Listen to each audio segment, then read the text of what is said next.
पुण्यातील साखर संकुलामध्ये शरद पवार पंकजा मुंडेंची ऊसतोड कामगार संघटनेच्या प्रतिनिधींची बैठक। साखर संघाकडून ऊसतोड कामगारांच्या मागणीवर शिक्कामोर्तब। बैठकीनंतर पंकजा मुंडेंची प्रतिक्रिया। सगळे सोयऱ्यांना आरक्षण देण्याचा सरकारने जरांगे पाटलांना शब्द दिला होता, मात्र सरकारने दिलेला शब्द पाळला नाही। मराठा आरक्षणावरून शरद पवारांची टीका।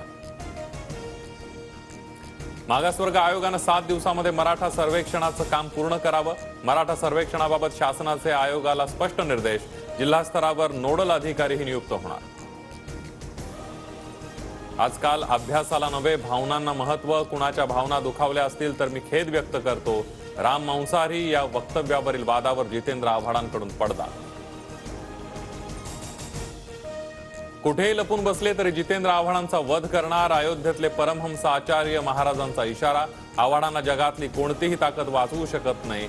परमहंस महाराज संतापले।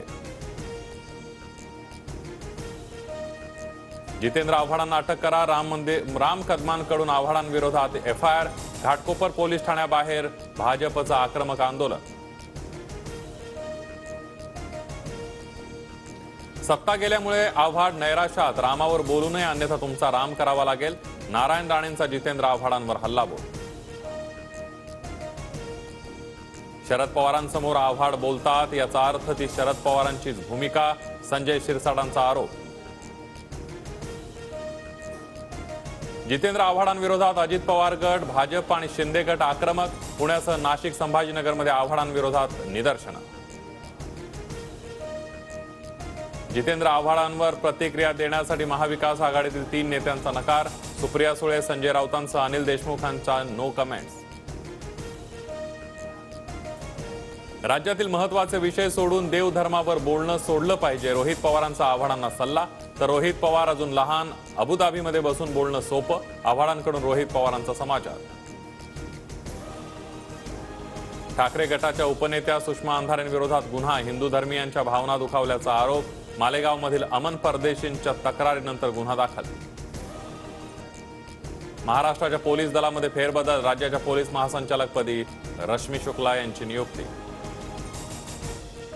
आता परत कॉल रेकॉर्डिंग सुरू होईल। रश्मी शुक्लांच्या नियुक्तीनंतर संजय राऊतांची टीका।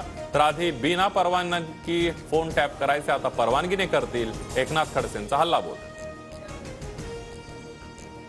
शिवडी न्हावासेवा सागरी सेतूसाठी 250 रुपयांचा टोल। मंत्रिमंडळ बैठकीमध्ये महत्त्वाचा निर्णय। 12 जानेवारीला मोदींच्या हस्ते सागरी सेतूचं उद्घाटन। राज्यातील कोरोना बाधितांची संख्या 914 वर। आज नव्या 171 कोरोना रुग्णांची नोंद। तर राज्यामध्ये JN1चे 110 रुग्ण। पंतप्रधान मोदींचा लक्षद्वीपच्या दौऱ्यावर आगती।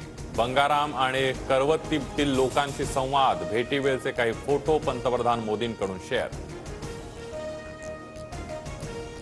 केपटाऊन टेस्टमध्ये भारतीय गोलंदाजांचा दबदबा। भारताचा आफ्रिकेविरोधात 7 गडी राखून ऐतिहासिक विजय।